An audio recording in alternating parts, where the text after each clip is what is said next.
thank you for joining and welcome to Lead Dev Bookmarked.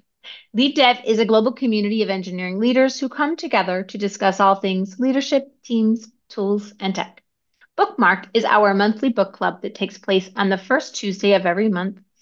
Our sessions cover an array of engineering and leadership books that our awesome Lead Dev audience can draw insights and practical experiences from.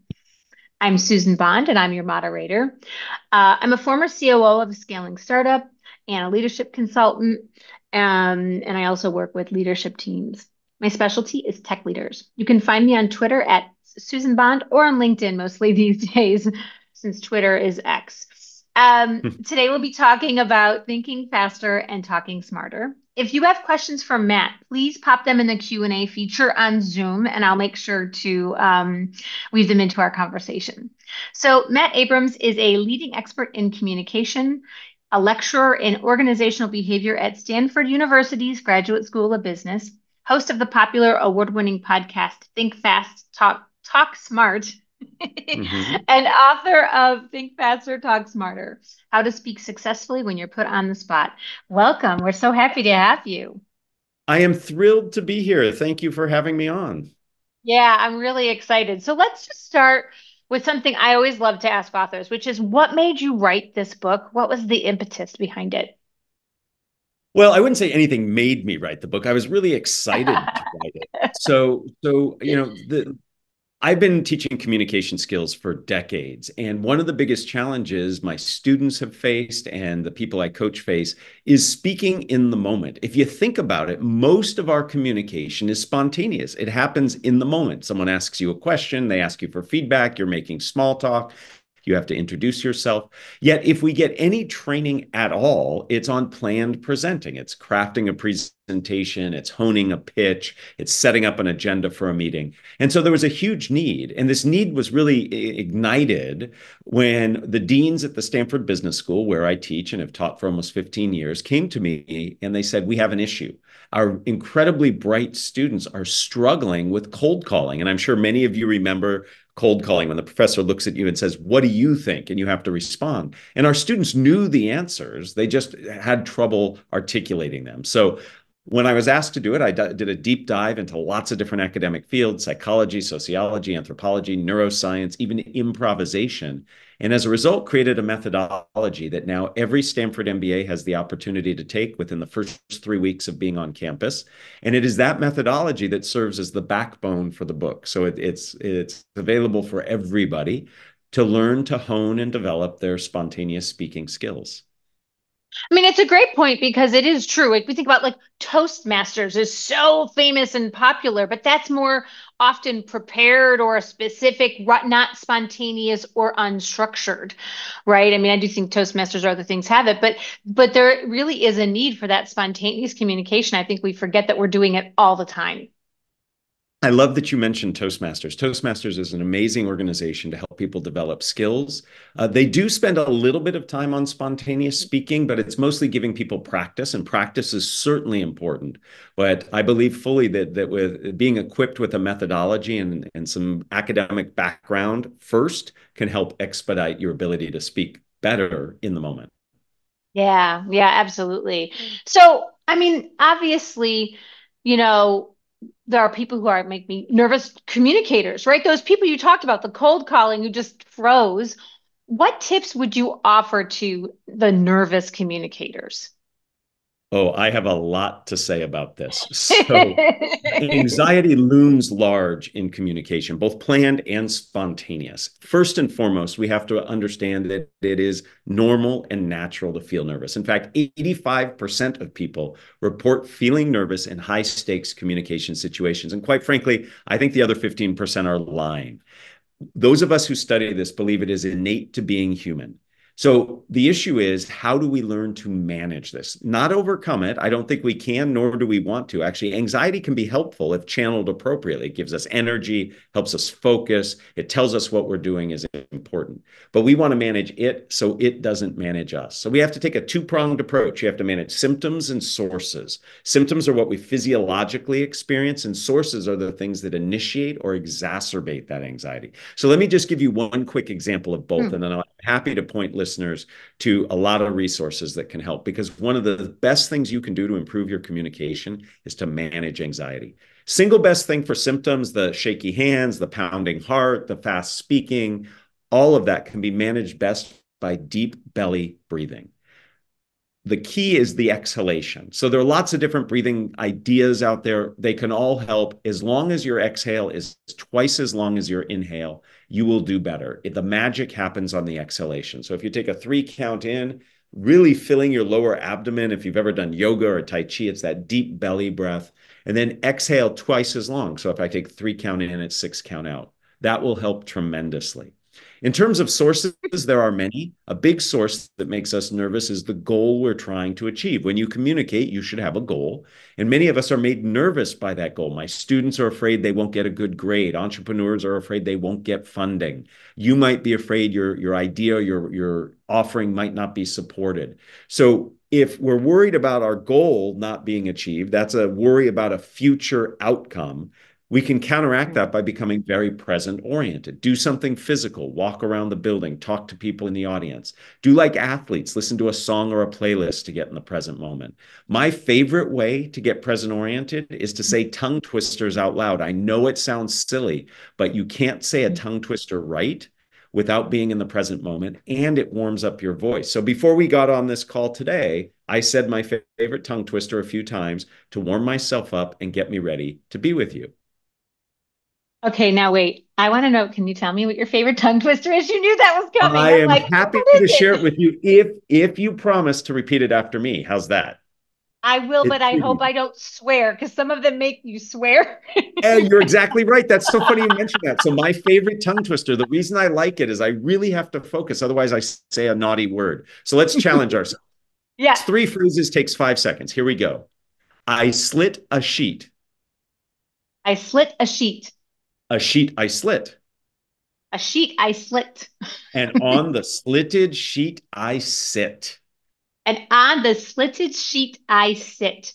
Incredible. You did a great job. And if you say that 3 times fast, you're in the present moment, your voice is warmed up, and it helps manage anxiety. I still get nervous in some situations, and I use this among other techniques to help me. So all of us can learn to manage our anxiety. The first book I wrote was called Speaking Up Without Freaking Out. It's got 50 anxiety management techniques, all based on academic research. There are tools out there to help. I encourage everybody to learn to manage their anxiety. Well, right, because I think there's a whole bunch of people who say, like, oh, it's just not for me. I can never speak, like speakers. And it's like, no, we're all speakers to some degree, right? And in Right. communication, we're all speaking. And to take ourselves away from it, I think can really remove our voice and our Absolutely. empowerment and our voice out of the room. And we need everybody's voices. I 100% agree. We absolutely need to hear people's voices. We need to encourage people to share their voices and help people who are nervous or more nervous than we are to feel better. One thing leaders can do is role model confidence in speaking, but also encourage others to work on their confidence. Well, yeah. And speaking of that, I think, we talked before this call, but early in my career, I found it really difficult to respond when I put on the spot, or if the Yes. conversation went in a direction that I didn't wasn't anticipating. And it was really getting to be a problem for me. Like it was limiting my career. And taking improv courses really helped to become Yeah. more comfortable speaking spontaneously. It changed my career. I mean, I facilitate conversations all day. I don't know what you're going to say. And I don't really get as nervous anymore. I mean, I still get a little nervous, but and you talk about improv in the book and you talked about it. I'd love to hear your thoughts on how others can use improv to be a more confident speaker. Thank you for the opportunity and congratulations on doing improv. I think improv is wonderful. And I have had the good fortune of working with and learning from just some amazing improvisers, Patricia Ryan Madsen, Adam Tobin, Dan Klein. These are people who are experts at it. And what improv does, many people, when they hear improv, they think comedy, they think being funny. And that is an outcome for some. But improv is really teaching us how to be in the moment, present, observing what's going on around us and responding. And improv can teach us many lessons. Most people, if you know anything about improv, have heard the notion of yes and being open to opportunity, taking ideas and extending them. And this is a wonderful mindset to have when you're speaking in the moment. Let me give you an example. If somebody asks you a question after you give a presentation, most people get very defensive and feel threatened and challenged. If you take a yes and mindset and say, yes, thank you for the question. It's an opportunity for me to extend and expand what I've said, even if it's a hostile and challenging question. I can find areas of agreement. So improvisation prepares you through practice and mindset to really help. And it can be a lot of fun. One of the most impactful books that I have ever read is a very small, thin book. It's called Improv Wisdom. It's by Patricia Ryan Madsen, who I mentioned just a moment ago. And it's all about improv ideas that can be applied to your life as managers, as leaders, as spouses, as parents. It is amazingly useful. Very rarely will I say a book fundamentally changed my life. This one did. And I don't think I've read that, but I wrote that down. Like, I want to check that out. I think for Please me, in do. improv, yeah, I think one of the points you make too, improv is not about being funny. I was worried too. I'm like, I don't think um, didn't think I was funny. But I think the other thing that it really helped me with was the yes and all of it is collaboration. Because I remember I got in really big trouble because the first class or the second class, I took a whole year long program. I was in a scene with somebody and we were like in a laundromat and suddenly there's aliens. And I was like, what in the heck is he talking about? And at the end of the scene, the teacher was like, okay, did everybody see what went wrong there? And I thought, did they see what he did? And they went, Susan didn't go with his reality. And I went, oh my God, oh no, like it really helped. I was like, You just the say more, yes and then you're along for the ride. So yes, aliens at a right. laundromat is a little out there, but who knows where that could have led? It could have been really interesting. Right. And it was the idea that like I wasn't being collaborative with him and like trying to understand or build on something. And it was a huge lesson for me, not just that communication is also about collaboration. It's not just Yes, about I have a rehearsed speech that I'm going to talk at you, I'm going to monologue at you. absolutely. And in fact, the root of the word communication means to make common. Communication is all about connection. It's all about a shared reality. And improv teaches you those skills. Yeah, I love that. Yeah. So my embarrassing story about how but it's also it's like, congratulations. I felt like I failed, but it was a good failure. It taught me so much. And that's what improv also teaches is if you're going to fail, they actually have a mantra. If you're going to fail, fail big and learn from it. You know, lean in, go for it. And that's where the learning happens. And I think all of us can embrace that kind of mindset. In fact, a friend and a professor at Harvard Business School, Amy Edmondson, just came out with a book and a whole bunch of research on how to fail well. And if you have a culture that supports failure and learning from failure, you can actually grow, be more creative, and be more innovative. I love that. I check out that book. Folks wanted Yeah. to know the name of the improv book. It was called Improv Wisdom. Improv Wisdom by Patricia Ryan Madsen. Wonderful book. Okay, great. Couple folks asking about that, we're so excited. We don't want to go buy that. I'm excited to check it out. I've heard of it. Please. And I love that too, but what you were saying about failing, because I think a lot of us we're terrified of saying something dumb and how it Yes. might impact our career or what people might think of us. And so we get really nervous and then we clam up like I did. I would just stare at people. Yes, and in fact, one big step in the methodology that I teach people to become better and more comfortable at spontaneous speaking is exactly that. When we are put under pressure to speak spontaneously, we want to do it right. We want to be perfect. We want to give the right answer, the best feedback. We want to be the most interesting in small talk. And that pressure we put on ourselves actually reduces the likelihood that we'll do it well at all. So I have the audacity to my Stanford MBA students, some of the best and brightest young minds in the world. The very first day of my class, I teach strategic communication there. The very first day of my class, I say, the goal of this class is to maximize your mediocrity. And you should see their jaws drop. I mean, they've never been told to be mediocre, but here's why. When you put so much pressure on yourself to be perfect and be right, you actually reduce the cognitive resources, the cognitive bandwidth that you have to do it well at all. Because part of your brain is literally focused on judging and evaluating everything you say so that you have less effort to focus on what you're saying. So I'm not saying we should never judge what we say. We should. But if we turn that volume down, it actually allows us to speak better, to get our point across more. So I tell my students to maximize mediocrity, we have to focus on connection, not perfection. And when they begin to practice it, they actually improve their communication significantly and are much, much less nervous. That's such a great phrase, connection, not perfection. I mean, I wonder too, like when I was a nervous speaker earlier in my career, and I also was perfectionistic, right? I call myself a recovering perfectionist. And always will be. I still always want to, hit the mark and do well and really motivated by doing well with other people. And I wonder, is perfectionism like, is that highly correlated or goes along with sort of the nervousness with speaking It for a lot absolutely. other people? Okay. Yeah, in the first book I wrote, I have a whole chapter on ways Mm. for people who are perfectionistic to let go a little bit of that, to allow themselves to be less nervous and anxious when speaking. We put a lot of pressure on ourselves to do it right, and that actually gets in the way of actually connection. I had a friend once, we were talking about this, and he made this really interesting point. You know, the people who go on vacation and spend so much time taking pictures of where they are rather than actually enjoying where they are? That's essentially what perfectionists do. They're so worried about the experience they're having that they're not actually having the experience. And so when we remove some of these mental pressures we put on ourselves, we actually do better, connect more, and actually enjoy our conversations to a level that we typically don't. Well, right. And it brings up this other point that I think is underneath it, that it can build relationships, right? We can use communication and connection to build relationships where in the moment, rather than just trying to communicate our message, we can build that relationship by being connected. Perfect. Yes, that's exactly right. That's exactly right. Yeah, just to underline what you were saying under there. And we do have somebody else wanted us to repeat the name of it. Was it Amy Edmondson book? Is it Failing Well? The book you mentioned of Amy? Let me get the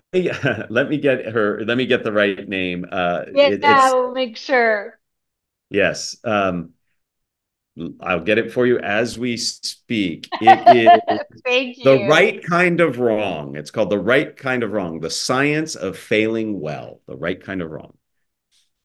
Amy's a Okay, lovely great. person and really smart. She's actually responsible for this whole notion of psychological safety. That was her research that really led Uh-huh. to Yep. the idea and the concept that many of us are now well aware of. So she's fantastic. Yeah, she's my dream person to one of the dream people on my list to interview. Her work is Let me just see if I can make an fantastic. introduction. I'll see if I can. Hey, I mean, her work is really fantastic. And I'm so glad you mentioned about psychological safety because I think a lot of us talk about it, but we don't actually know where that term came from. And it is Amy. Um, Yes. so, all right. So I want to take actually, where I want to go is like, so we talk about communication. We think a lot about speaking, but the other part of that is listening, right? There's Mhm. two pieces to that. I don't know about you, but I think like the best speakers actually are really, really good listeners. They're like have keen observation of both those skills. Would you agree with that? Absolutely. Yes. Listening is a critical component of speaking. And in fact, I believe listening can be more important often than speaking. And on the podcast I host, which is all about communication, two concepts come up over and over again. One, we have to be in service of our audience, which feeds into the second one, which is we have to listen. The reality is, most of us are not good listeners. We listen just enough to get the gist of what somebody is saying. And then we begin rehearsing, preparing, judging, instead of actually listening for the bottom line. So I tell people, listen for the bottom line, not the top line. One of my colleagues jokingly said, "Oh, listening, that's what I have to do before I can share my point of view." Right? That's not the right approach. Listening allows you to actually connect and understand, notice the nuance. We can all train to be better listeners, but it does take work.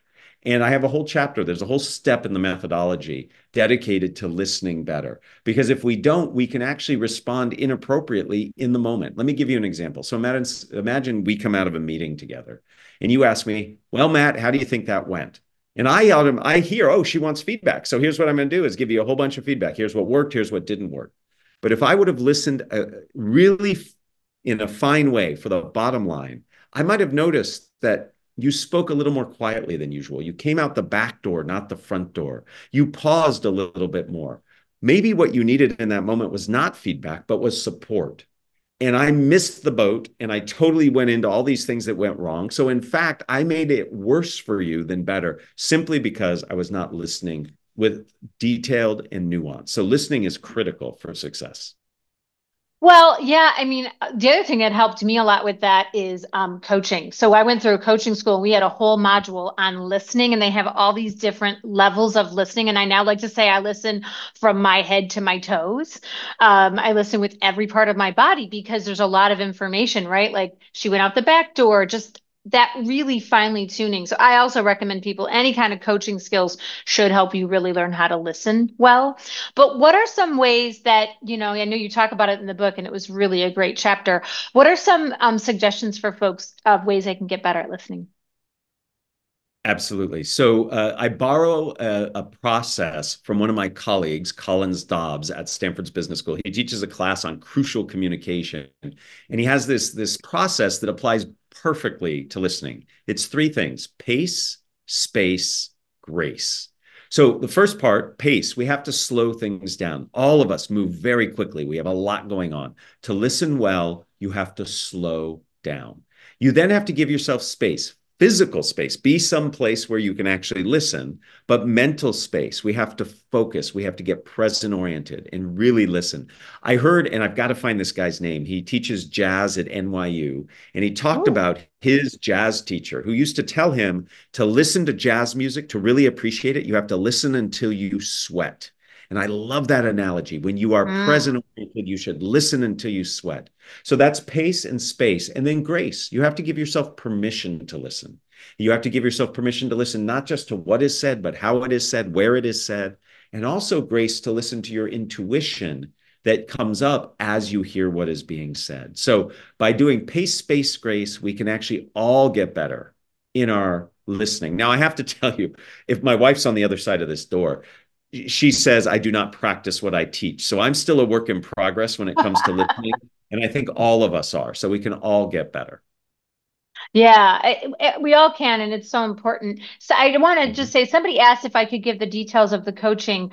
I Yeah, went to the please do. coaches. Yeah, I'll just say I went to Coaches Training Institute. I'll tell you very quickly, if that's okay. I'll tell you what they taught at Yeah, a I'd very love high to level. hear. Yes. Folks are interested. So they talk about levels of listening.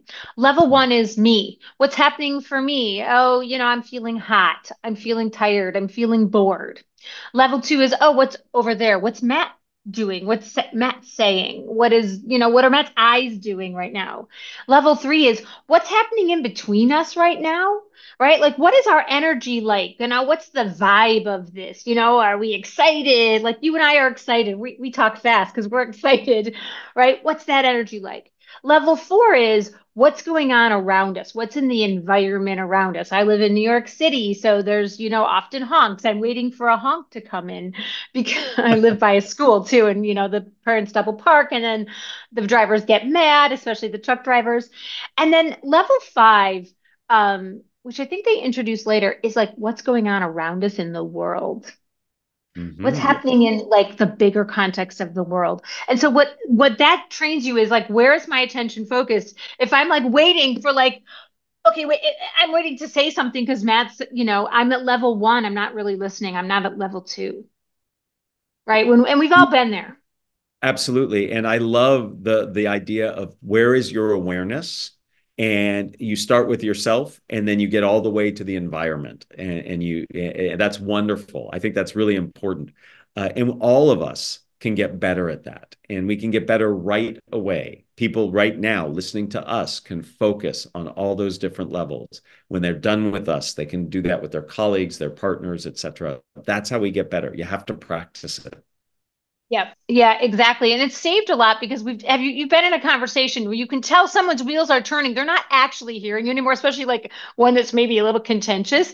And then it starts to go wrong because you're like, they're not actually paying attention to me. So I feel like if we all had these skills, we might have better arguments or disagreements if we can Absolutely. Yes. pay attention to that.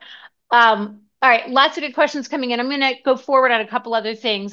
Hopefully that was helpful for folks that you gave it a good enough example. So I want to move to managers and leaders who often have to deliver bad news.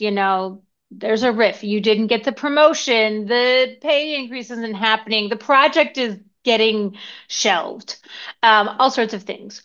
What should folks consider when communicating bad or stressful news? Certainly a challenge for everyone. First and foremost, you need to be thinking about the other person and what is important to them, and what the impact of the information might be. Many of us in stressful situations focus on ourselves. What do I need in this circumstance rather than what does the other person need? It is important to think about how you package the message up. Many of us, because we're emotional, we're nervous about it, we feel bad for the person, maybe we're upset, and that can get in the way. So having a structure, and I am a huge fan of structure. Structure is just the way you package up information. It's a logical connection of ideas.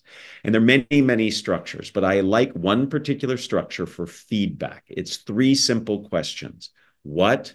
So what? Now what? What is the information you're conveying? The so what is why is it important or relevant? And the now what is what comes next.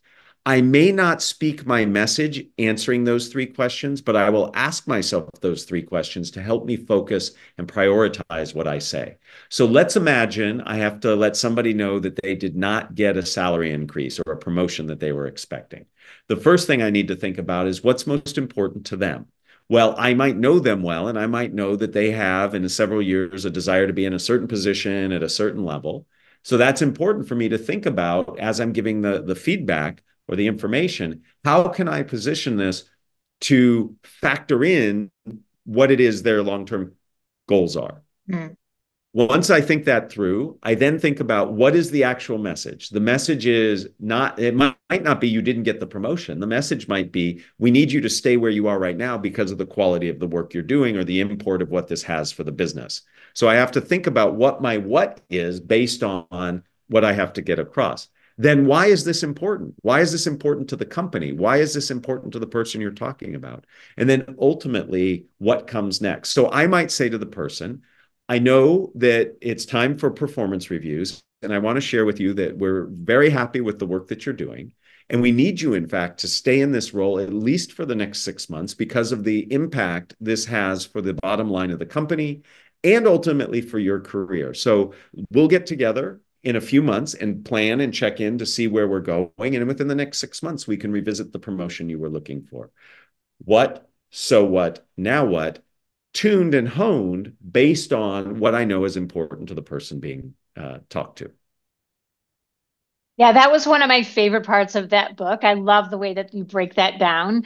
It's so helpful. I mean, I communicate for a living, and I was like, yeah, I learned so many things from Well, this thank book, you. and that was I do. I mean, I loved it. I was like, oh, this is great, and that's a really great one.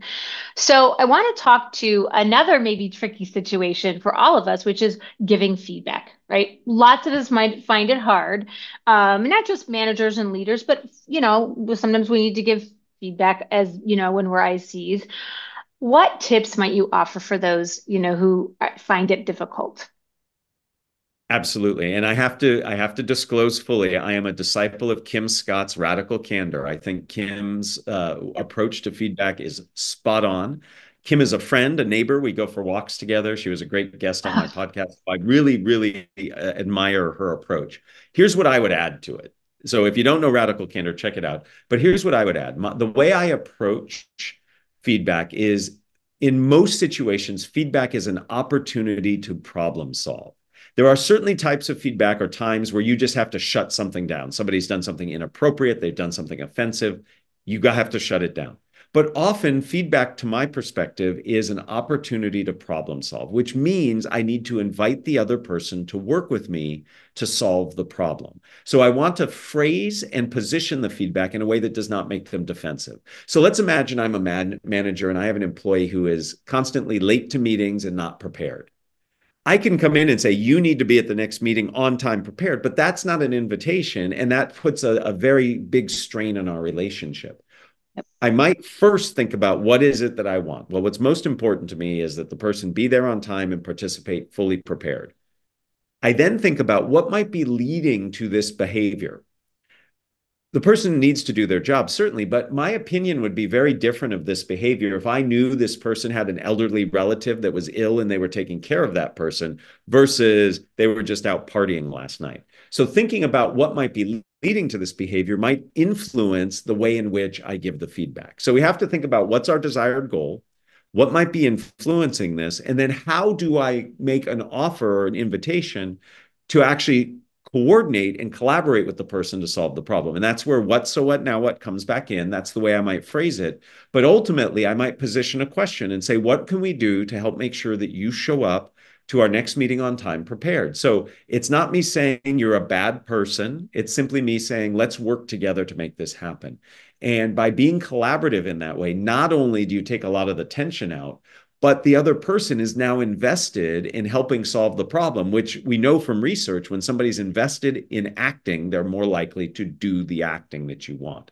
So this whole approach of seeing it as something to solve together really makes a difference. Yeah, it really does. And I notice too, when we're more directive, like you need to come on time, I think it puts people into like shame. And shame is just a place where people can, shame is a very difficult emotion, I think, for people to sort of move from. And that can accidentally Absolutely. happen. If we don't mean to, even though we don't mean to invoke shame, it can come up when we're directive like that. Right, right. And it's reinforcing a dynamic that I don't think is helpful in our communication and in our relationship. You know, my wife constantly reminds me of this. I have two teenagers, that the feedback we're giving them today impacts the relationship we're going to have with them in the future. And so we have to be mindful of that. Now, that's not to say that we should dial down our feedback. We should be giving feedback, but taking the time to think of it as an opportunity to problem solve can really change the short-term and long-term relationships we have. Great. It's great reframing. So I've got another one.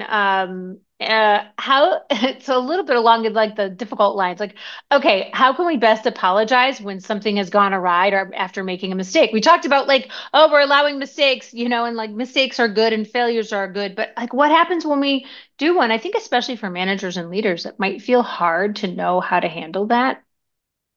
Absolutely. We are often in situations where we need to apologize, and most of us apologize very poorly. We focus just on how we made the people feel. So I might simply say, I'm sorry that you feel bad. Well, that's not an apology. That's me just trying to be empathetic. An apology, to my mind, follows a very simple structure. AAA, here in the United States, that's our roadside assistance. So when you need assistance giving feedback, go to AAA. Three things that I think make up a really honest apology: acknowledgement, appreciation, and making amends. So here's how this works. You start by acknowledging the behavior, what you did. You then appreciate how it might have made the other person feel. And finally, you share what you will do differently. So let's imagine you and I are in a meeting and you're speaking up, sharing an idea or a point of view, and I interrupt you.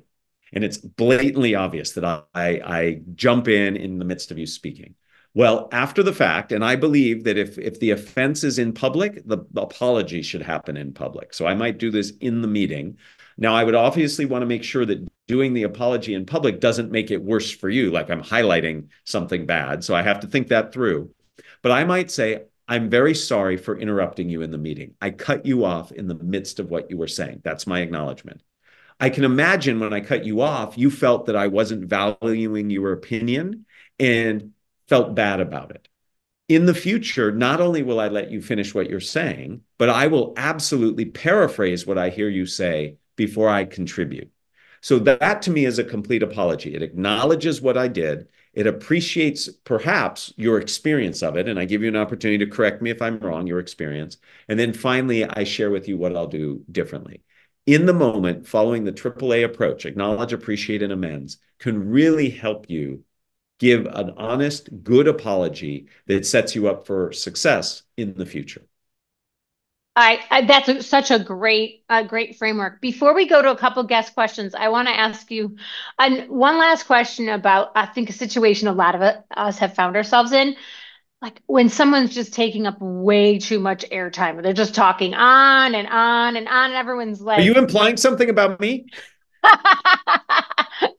Never. No, but we've Okay. all been there, right? Where somebody is just talking and talking, and then we're like, do we interrupt? What do we do? I think a lot of people feel a lot of anxiety when, and it's pretty clear they're just talking too much, and sometimes I think external processors, people, who Yes. external information, Yes. I'm an external processor, so I know I've had to be aware of this in my career. So Yes. how do you help? Like, what do you do in that situation? Yes. So it is a challenge that many of us face. And I think the best way I know of to shut somebody down or to redirect a conversation is to leverage paraphrasing. Paraphrasing to me is like a Swiss Army knife. It can be used for so many things. Here's how this works. When somebody is bloviating or trying to figure out what their question is or trying to share with you how smart they are, I listen for something that they say that I agree with or I think is relevant, and I highlight it and I interrupt what they're saying. I might say that point about cost is really important. So I've now highlighted something they've said, showing that I valued that contribution, and then I immediately pivot to something else. I might say, in fact, cost is coming up next on our agenda. Let's move on. Or I might say, let's throw this over to Mike. What are your thoughts about cost? So paraphrase and then bridge or transition to something else. It is the most polite way I know to interrupt and shut somebody down. And you might be saying, oh, that sounds rude. It is rude if you are the meeting leader or the person in charge not to interrupt because you are being rude to everybody else. I like to say, again, I told you earlier, I have teenagers. They play lots of video games, too many, and their characters have life points above their heads. And when they do poorly, they reduce their life points to the character dies. None of you are going to die in a meeting, I hope, but you all have credibility points above your head. And if you don't shut down the person who's talking too much or taking too much speaking time, then your credibility goes down. So when we feel it's rude to interrupt, we're actually being rude for not interrupting. And using paraphrase, to my mind, is the safest, clearest way to shut somebody up. I mean, listen, I 100% agree. I mean, just letting people talk on it ruins everybody's experience. Nobody has a good time. We don't accomplish it. We feel like we're wasting our time. It is absolutely the leader of the meeting, the facilitator's job to do that 100%. So I love that you gave people permission to do that in a different reframe again of like, it's actually rude to everybody else, and also I also personally have the belief that when people who go on and on, sometimes they don't realize it, and we're not actually serving them when we let them do that. It doesn't necessarily help them learn and grow or make their point. So it's good for everybody.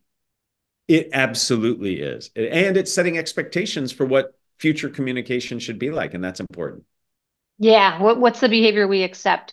So, okay, so I've got a couple questions I'm going to go through here. We just got a few more minutes left. Somebody wanted to have you explain the space part again from what you talked about earlier. Oh, yeah. Pace, space, and grace. Sure. So pace is about slowing down. Space is about two things. One, physical space. If it's a loud place, you're in a restaurant, a bar, you're in a shared space at work, move to a space where you can actually hear. But more importantly, mental space. You have to focus. Many of us, when we go into these high stakes communications, we're rushing and we have so much going on in our head. We have to take a breath and we have to focus and be with the person at the moment. That's what space is mostly about. The physical space thing is intuitive. If I can't hear you, I should move. But the mental space and focus, that's really important. Oh, I love that. I'm going to ask two more quick questions here. Um, how can I stop talking fast in a presentation? Yes. So we tend to speed up. I like to joke, the faster you speak, the sooner you're done. But realistically, the reason we're speaking fast, some of us just naturally speak fast, but we're breathing shallow. When you breathe shallow, you speak faster. Your voice is a wind instrument, just like a trumpet, a clarinet, a flute. The speed with which you push air through it is the faster you speak. So breathing lower and slower will slow you down. So if you're a fast talker, when you get nervous, that deep, slow breath that we talked about earlier will really help. The other thing you can do is we tend to sync up our speaking rate and our gestures. I can almost guarantee you anybody who is a fast talker gestures quickly. It is often easier for people to slow down their gestures than it is to slow down their breath. So you either slow down the gestures or make them broader because that causes you to be slower. That will also slow you down. And it's important to be slow because often we are speaking with people who might be newer to the language we're just speaking. So it might be people not familiar or as familiar with English. It might be that we're talking about technical, financial, scientific information. And speaking quickly, it does a disservice to the audience. So deep breaths, slower gestures will slow you down. That's so great. All right, so someone's last quick question. It is so often that you are in need of handling multiple conversations at once, like physically and virtually. How would you align the pressure of multitasking and the desire to listen actively and attentively? That is a hard, hard question to answer. I will start by simply saying we are very poor at multitasking. We think we're good at it. In fact, a colleague at Stanford did a tremendous amount of research on multitasking, and he discovered that a very, very, very small percentage of people, like less than 5% of people, are actually what he called super taskers, people who could actually really multitask well. We all think we can, but we're not, and we can't. So I would say the best thing to do is try to prioritize and focus. And if you can't prioritize and focus, maybe take the time to write things down, to pause and collect your thoughts, to summarize and paraphrase what you're saying to make sure you got it right before you act. It's really hard. So, single tracking, single tasking is actually the best advice I have for important communication. It can really help you accomplish your task.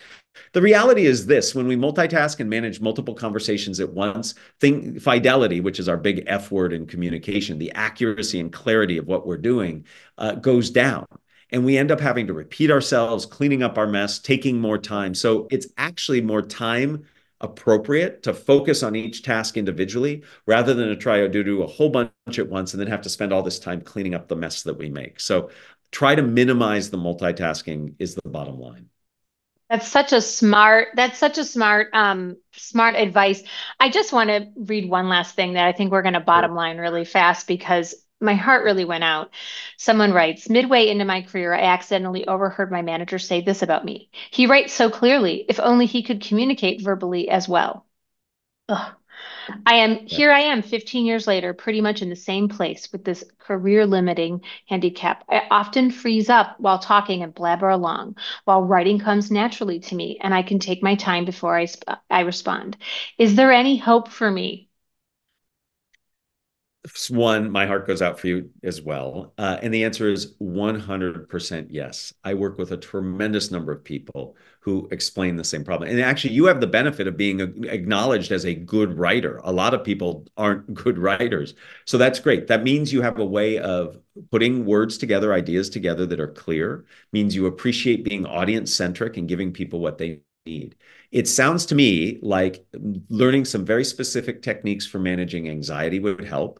Finding techniques to leverage partnerships and allyships with others who could help. So, for example, it might be great to talk to your manager and say, hey, what's really helpful to me is I need a little bit of time to process and put my thoughts together. So, at the end of a meeting, why don't you come to me and ask for my opinion rather than asking for my opinion in the moment in the midst of the meeting?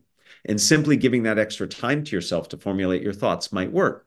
Maybe in virtual or hybrid meetings, you do your contribution through chat more than you do through unmuting your mic. Maybe you look to be collaborative and work in smaller groups where you can have conversations and then ask somebody in the group to be the spokesperson for the group. So there are lots of techniques to get your voice heard and working on the anxiety. You said freezing up, and freezing up to me screams anxiety. Let's work on ways to reduce some of that anxiety. So I absolutely have worked with many, many people who have exhibited exactly what you're describing, who weren't good writers, who actually feel much better about their communication and get compliments on it. So I think there are things we can do.